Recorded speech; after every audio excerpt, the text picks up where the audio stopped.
Hey guys, Peter here to tell you about the latest from Trollfest, Flamingo Overlord on May 27th on Napalm Records. This album has 11 tracks, 42 minutes in length, and this is the band's 9th full-length studio album. They are a Norwegian folk metal band. As far as the design goes, this album offers a great quality. It introduces elements on a song-by-song basis, but with a sense of progression within them. So there's something in that first song that helps set up the soundscape and experience of the second song. Then there's going to be elements introduced in that second song that are going to help you better understand the experience, soundscape, and fluidity of the track that comes after, and so forth and so forth and so forth. This type of design, this type of mobility that this album has really masks the overall creativity in terms of how fluid, in terms of how diverse the soundscape is from start all the way to the end. There are no two songs that sound alike, that are designed with the same elements, with the same purpose. So it's an album that pulls the listener in different directions. But having this progression from start to finish keeps you glued, keeps you engaged with the record, with the experience, and it allows the album to feel more uniform. As far as the soundscape is concerned, diversity is key. Obviously, folk metal is perhaps at the core. That is the spinal cord of the album. But outside of that, you're going to have dense elements, electronic elements, heavy elements, melodic elements, pop elements. There's a little bit of everything under the sun for this record sound-wise. It's also an album that feels bright. It has a fun label attached to it. I don't think you can think of the summer of 2022 without thinking about Flamingo Overlord. Those two are going to go hand in hand because this album is so bright. It has the sun shining in and shining out. It's a fun record to listen to, and it has a fun sound. And the way they approach that fun sound is by not letting the whole album be defined by just one single direction. If the song is going to be more folky, then it's going to be the most folky, bouncy track that you've ever heard. If the song is going to have more of a dance pop electronic vibe, then it's going to be the most dance pop electronic song that you ever heard.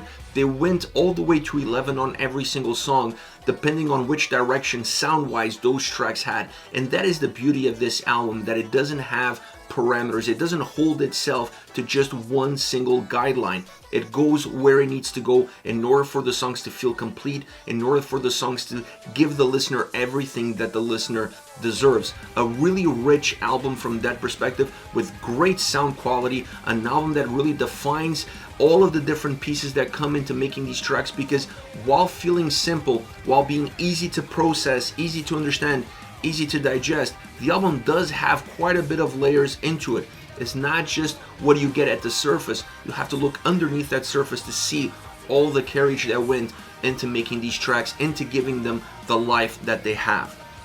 Obviously, having a little bit of a theme throughout the entire record, that summer vibe, that flamingo touch that exists from start to finish, also helps ground the album, also helps keep the record together, give the album more of a sense of purpose, and allowing all of these different pieces of this puzzle to come together and paint a full picture by the end of your journey.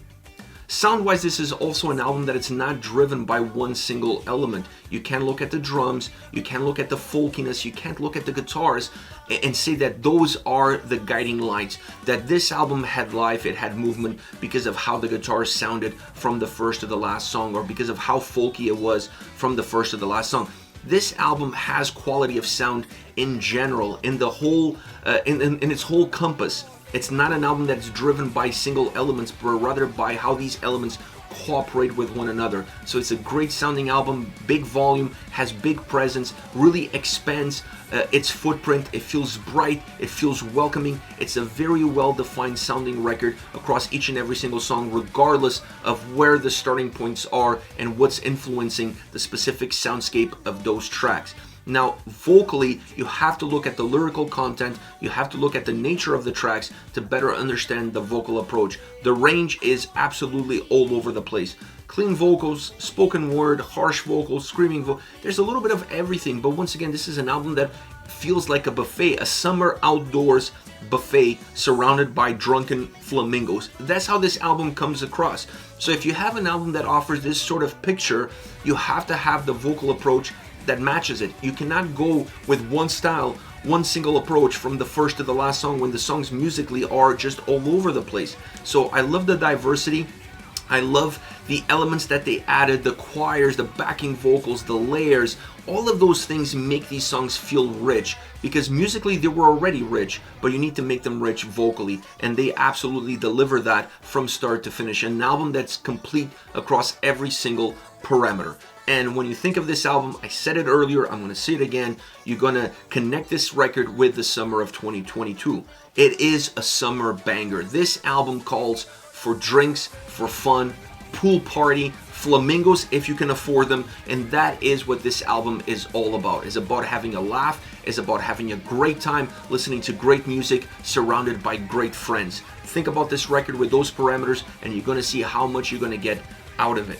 As far as favorite songs are concerned, I have to start off with All Drinks on Me featuring Yanni of Corpaclani. I mean, if you're going to have a drinking song on your record, you have to have Yanni from Corpaclani. They are the masters of folk drinking tracks and fun times, and this song is no different. It's super folky, perhaps one of the most folky driven tracks from start to finish. It's very upbeat, it has great energy, both musically and vocally. Yanni adds a different flavor to this track. He brings in his own raspiness, his own voice, in his very own defined way that really creates more of an ebb and flow vocally for how the track moves along. It really gives energy to the song. It complements the track extremely well. It gives it a different vibe, it gives it a different aroma. Now the chorus is super fun, is super bouncy. The verses are also super fun and super bouncy. So it's a track that doesn't change that much going from verses into the chorus. It has a lot of similarities.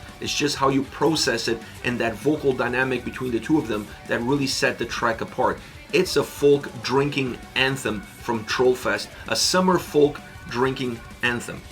Next you have Rule the Country, a darker, heavier song, but still with a lot of comedy, still with a lot of fun. But it's a track that definitely revolves around that darkness and that heaviness, both musically and vocally, and even from a lyrical perspective, even though you can see the satire and you can see that having a direct impact on how you're going to perceive the overall track, not just from a lyrical perspective. It's a groovy song, it still feels bouncy, it still has great movement, but it definitely has that heaviness that grounds it a little bit better. The chorus lightens up. The chorus feels a little bit brighter, and that helps define the ebbs and flows throughout the overall construction of the track. There is a spoken word cocktail party bridge that is really interesting because it goes so well, more so into the lyrical theme of the song than anything else, but it really helps reset the track, and it gives the song something different for the listener to process so that the overall construction doesn't become repetitive. I love the classic guitar that they also add to this track. It feels a little bit out of place, but at the same time, if you look at the lyrical theme, it kind of suits it. So it's a track that really grows on you, because at first glance it just seems like they're throwing so many things and not everything is sticking. But the more you listen to it, the more this song will grow, the more this song will make sense. Last but not least, The Way You Earn Your Drinks. Folky heaviness, drinking track, what else do you want? It's a song that has a very thick sound to it, and you feel that perhaps more so in the heavier side of the vocal range that is predominant throughout this entire track. The chorus is still very catchy, the chorus is still very melodic, the verses feel a little bit more direct, a little bit more to the point, and then using a choir, which is something that you're going to see throughout the entire record, it adds value to how this track comes along. Because if you're going to create a song that's about drinking, a song that's about having fun, having the choir makes it more feel like an anthem. It gives the song a different experience. It gives the song a different vibe, a different atmosphere that matches that lyrical content, that matches that experience that you're trying to convey with your music. So I really love this experience. I really love this element because it also lets the song breathe. This is it. Trollfest, Flamingo Overlord, out May 27th on Napalm Records. Let me know your thoughts on the band, on the singles. Use the comment section below. I'll be reading those and getting back to you. Take care, guys.